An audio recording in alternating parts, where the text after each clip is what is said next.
Narcissist कौन होते हैं और उनसे खुद को कैसे बचाएं?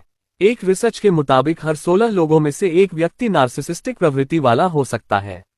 ऐसे लोग बाहर से बेहद आकर्षक, आत्मविश्वासी और समझदार लगते हैं, लेकिन उनके साथ रहना धीरे धीरे इंसान को अंदर से तोड़ देता है। जो लोग उनके बेहद करीब होते हैं, जीवन साथी, परिवार या करीबी दोस्त, वही सबसे ज्यादा मानसिक पीड़ा झेलते हैं। कई बार इंसान को ये भी समझ नहीं आता कि उसकी जिंदगी में इतनी उलझनें आखिर आ कहां से रही हैं। थोड़ी बहुत आत्ममुग्धता सामान्य है, लेकिन जब ये दूसरों को मानसिक रूप से चोट पहुंचाने लगे, तब ये नार्सिसिस्टिक पर्सनालिटी डिसऑर्डर (NPD) बन जाती है। मैग्नीफाइंग ग्लास नार्सिसिस्ट की पहचान कैसे करें? खुद को सबसे ऊपर समझना। उन्हें लगता है पूरी दुनिया उन्हीं के इर्द गिर्द घूमती है। वे खुद को श्रेष्ठ और दूसरों को तुच्छ समझते हैं। आपकी उपलब्धियां उन्हें असहज कर देती हैं, इसलिए वे आपका आत्मविश्वास तोड़ने लगते हैं। हर बात खुद के हिसाब से।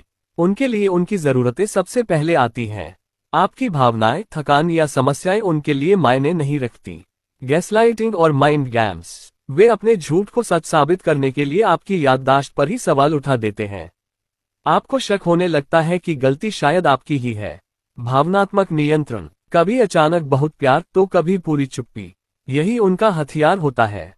पीड़ित खुद को दोषी मानने लगता है और टूटने लगता है। संवेदनहीनता। दूसरों की भावनाएं उन्हें कमजोरी लगती हैं। वे जानबूझकर ऐसे शब्द बोलते हैं जो चोट पहुंचाएं। ईर्ष्या और असुरक्षा। वे दूसरों को खुश नहीं देख सकते। आपकी खुशी उन्हें चुभती है। कभी खुद को महान, कभी पीड़ित दिखाना। कभी दुनिया जीतने का दावा तो कभी खुद को सबसे दुखी इंसान बताना, यही उनका पैटर्न होता है। गलती कभी स्वीकार नहीं करते। उनके लिए वे हमेशा सही होते हैं। माफी या पछतावा उनके शब्दकोश में नहीं होता। अगर ये लक्षण किसी में लगातार दिखें और आपके जीवन में डर, भ्रम, तनाव और आत्मसंदेह बढ़ता जाए, तो समझ लीजिए आप एक नार्सिसिस्ट के प्रभाव में हैं। बचाव कैसे करें? सबसे पहले यह मान लें कि नार्सिसिस्ट बदलते नहीं हैं। उनसे दूरी बनाना ही सबसे सुरक्षित उपाय है। भावनात्मक प्रतिक्रिया देना बंद करें, आपकी प्रतिक्रिया ही उनकी ताकत है। सीमाएं तय करें और उन पर टिके रहें। वादों पर नहीं, उनके व्यवहार पर ध्यान दें।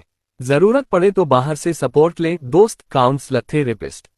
अगर रिश्ता तोड़ना संभव न हो, जैसे परिवार में, तो कम बातचीत, कम भावनात्मक जुड़ाव अपनाएं।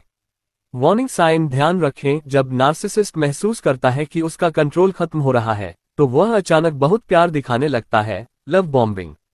यह एक जाल होता है। उस समय और सतर्क रहें। 1 याद रखें, नार्सिसिस्ट कभी अपने जैसे लोगों को नहीं फंसाते। वे हमेशा संवेदनशील और केयरिंग लोगों को चुनते हैं।